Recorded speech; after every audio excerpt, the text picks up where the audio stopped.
Unless we have specific business, I'm not interested. Have you come to visit the High Queen? Well, get in line. I've been waiting for weeks on account of that clumsy oaf of an executioner. Is that so?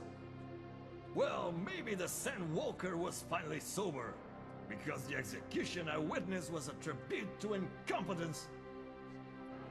It took 2 cuts to slice off the head. The first cut being so poor it squirted blood all over a couple of elven dignitaries standing up front. I offered my handkerchief to the lady, as is custom, but instead she reached for my cloak and wiped the blood all over the fur.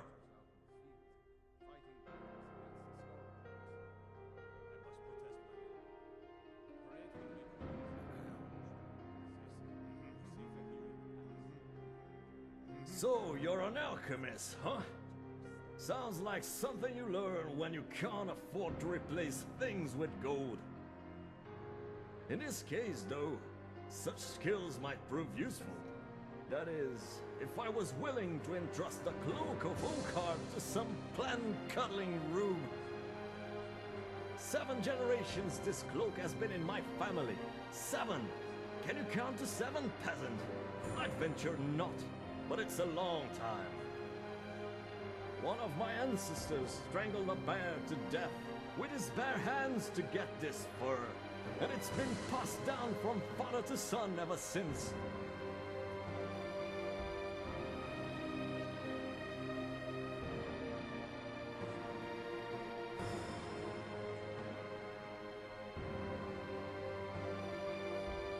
I'm surprised a lowborn such of yourself is capable of recognizing its value, but I suppose its magnificence extends beyond one's caste. Perhaps that's why the High Queen lets people like yourself in the Blue Palace, but it takes more than speechcraft to be a true noble. Meanwhile, high-born Norse such as myself are left to sit here and wait for an audience. It goes against everything our ancestors stood for. Well, I'm done waiting. In fact, I think I'll pay the Jarl of Windhelm a visit. I hear he actually values Nord heritage. I think Bryling's the one you want to talk to. I'm mostly just here to scare away the riffraff. Sibyl Stentor has a grasp of magical theory that I would never have expected from a human, even a Breton. I make sure Erica keeps breathing. No, that honor is Sibyl Stentor's. A smart woman steers clear of Stentor, and keeps herself out of the dungeon when she's having a bad day. Let's just say that the headsman's axe may not be the worst way for a Solitude jail prisoner to die. Look at that. I told you to watch your tongue, and mine is waggling. I've said enough. Oh, I think you'll find that magic is rare in Skyrim. Winterhold, though, the college there has it in abundance. Look there if you wish to learn. You are free to leave. Oh, hello. Just tidying up. Oh, I'd get in trouble for that. It's not allowed. Besides, it's scary in there. Well, I suppose in that case it's okay to let you in. But only briefly. Be careful and come right back. Don't mess anything up while you're here. When is my appointment to meet with General Tullius? There are some issues we must speak about. The Imperials are good for business, and business is good for Skyrim. I'm a Thane. In the future, you may want to gain that information before talking with someone. Risk of looking like an idiot, and all that. Oh, most certainly. At least when Elisif herself asks. If you're inquiring whether we have concerns about her age and inexperience, let me put it this way. The Thanes have every confidence in General Tullius's leadership. Good. We've wasted enough time. Bryling's obsession with honor and tradition is quaint, but politically irrelevant. Thane Bryling, at your Jarls service. come and Jarls go, but a good cook stays for a lifetime. And I'm a very, very good cook. Everyone knows General Tullius wields the real power in Solitude. Elisif? Yeah, she's a figurehead. A puppet.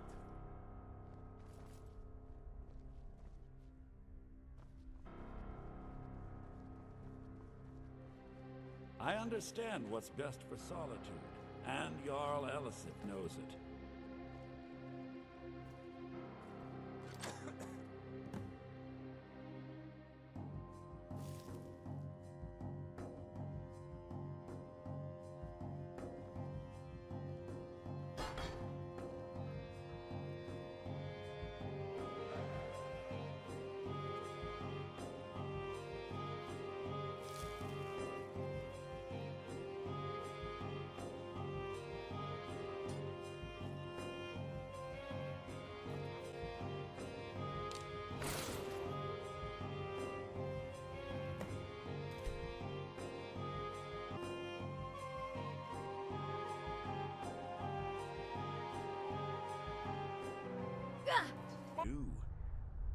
So many undesirables to contend with.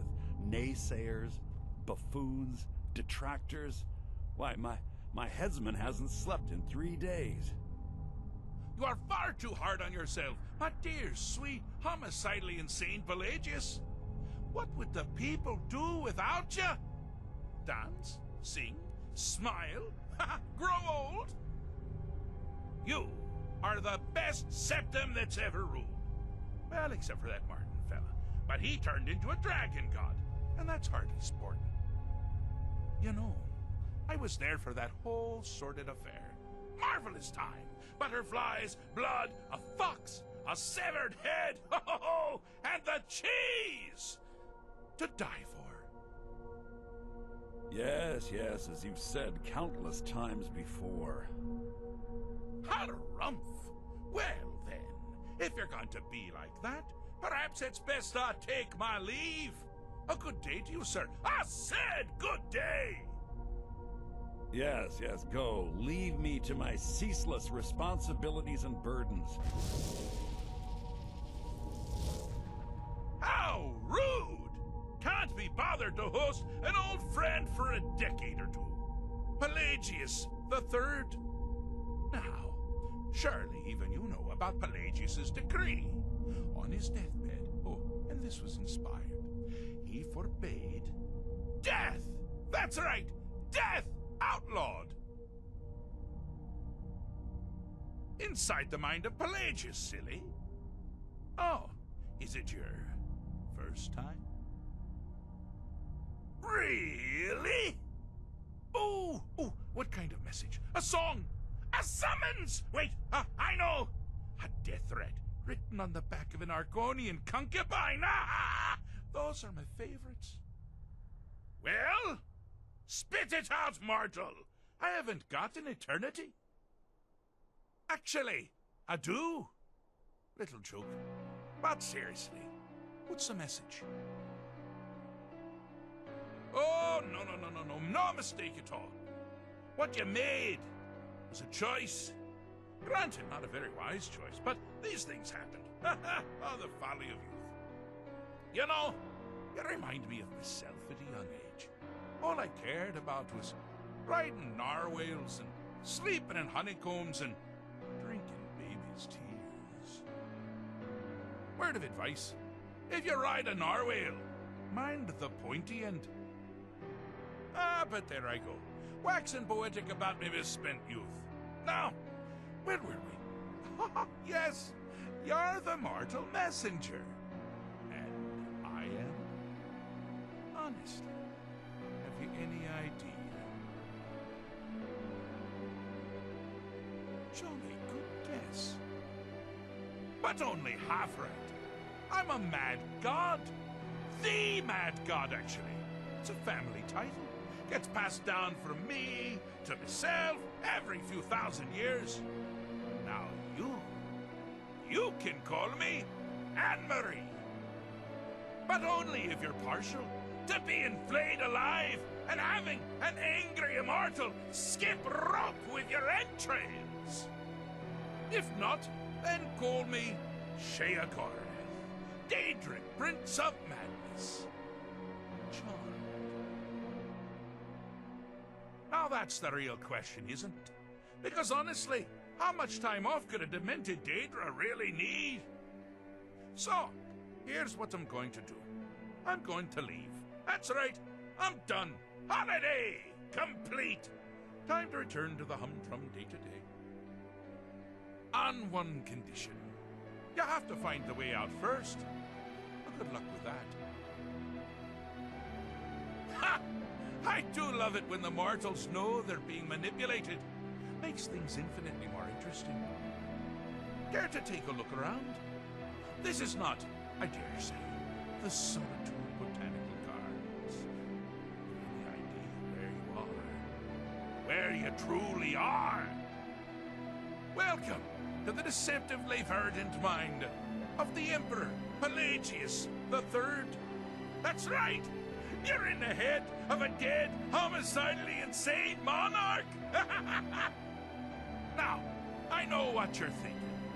Can I still rely on my swords and spells and sneaking and all that nonsense? Sure, sure.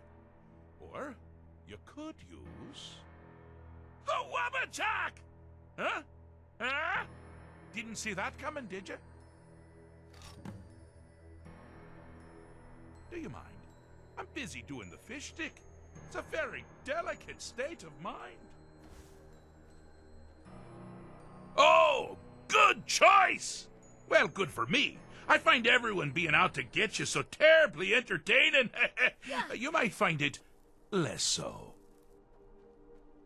You see, Pelagius's mother was, well, let us say, unique.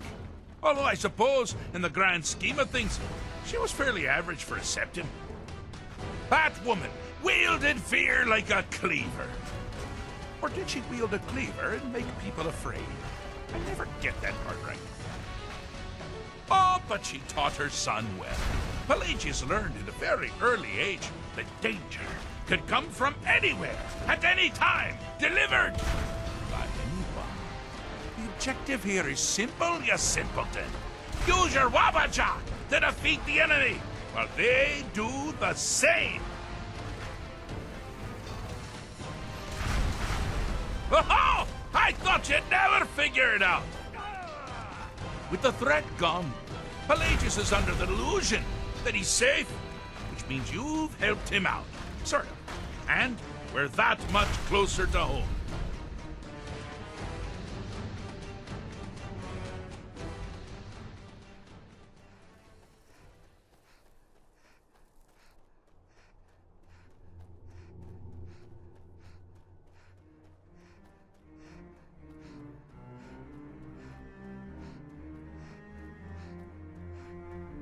Ah! Now this is a sad path. Pelagius hated and feared many things. Assassins, wild dogs, the undead, pumpernickel. But the deepest, keenest hatred was for himself. Someone there. The attacks he makes on himself can be seen here fully. Here we go. They're always carried out on the weakest part of his fragile self. The self-loathing enhances Pelagius' anger. But his confidence will shrink with every hit. You must bring the two into balance. Wonderfully done. Pelagius is finally ready to love himself and continue hating everyone else.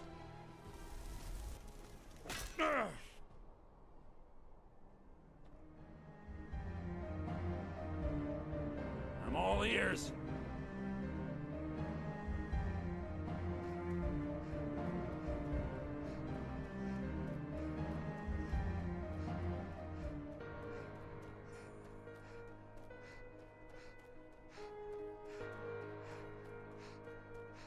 You've headed down the path of dreams. Unfortunately for you, Pelagius suffered night terrors from a young age. All you need to do is find something to wake our poor Pelagius up.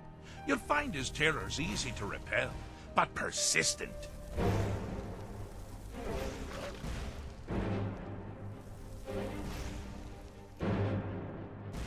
Ain't this a surprise?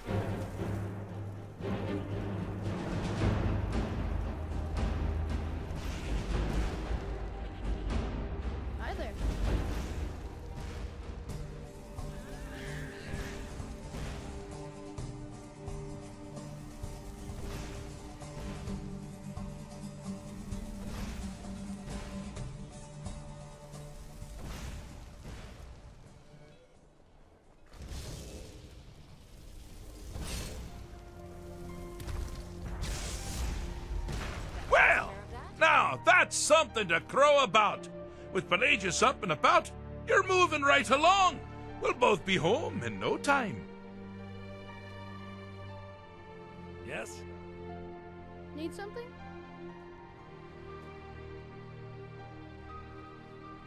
Got something to say?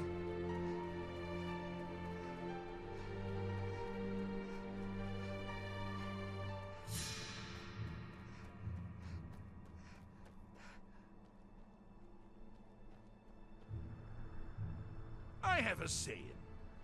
I'm not going to feel what you have to like. Or something like that. Fixed is such a subjective term. I think treated is far more appropriate, don't you? Like one does to a rash, or an arrow in the face. But no matter. Heartless mortal that you are, you've actually succeeded and survived. I am first to honor my end of the bargain. So, congratulations. You're free to go. I have been known to change my mind. So, go. Really. Pelagius Septim the Third, once the mad emperor of Tamriel, now so boringly sane. I always knew he had it in him. Well, I suppose it's back to the Shivering Isles. The trouble Haskell can get into while I'm gone simply boggles the mind. Let's make sure I'm not forgetting anything. Clothes, check. Beard, check. Luggage. Luggage. Now, where did I leave my luggage? Master, you've taken me back. Does this mean we're going home? Oh, happy times. I can't wait to... Yes, that's quite enough celebration. Let's send you ahead, shall we? As for you, my little mortal minion, feel free to keep the Wabbajack as a symbol of my... I'll just take the damn thing. You take care of yourself now, and if you ever find yourself up in New Sheo, do look me up. We can share a strawberry tart. Ta-ta!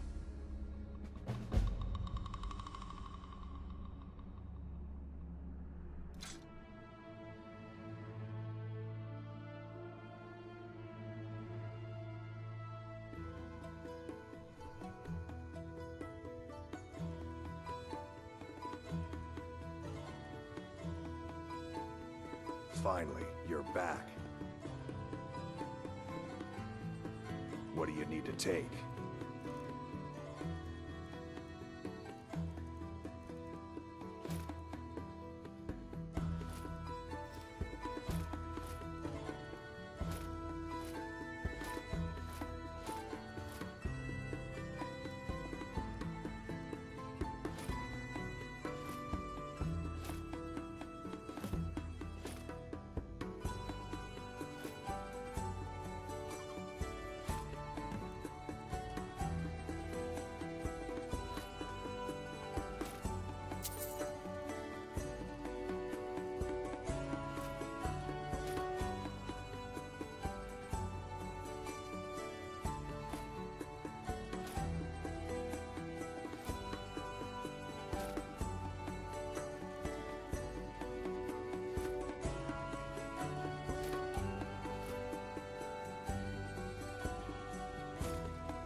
Whoa!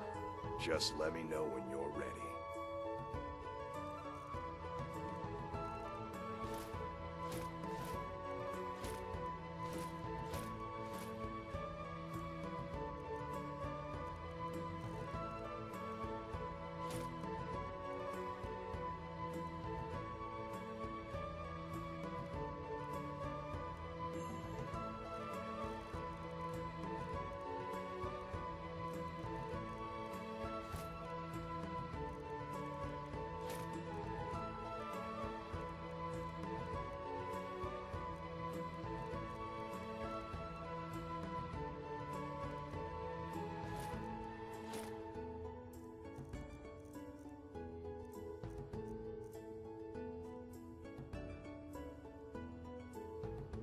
You've returned. Lead the way.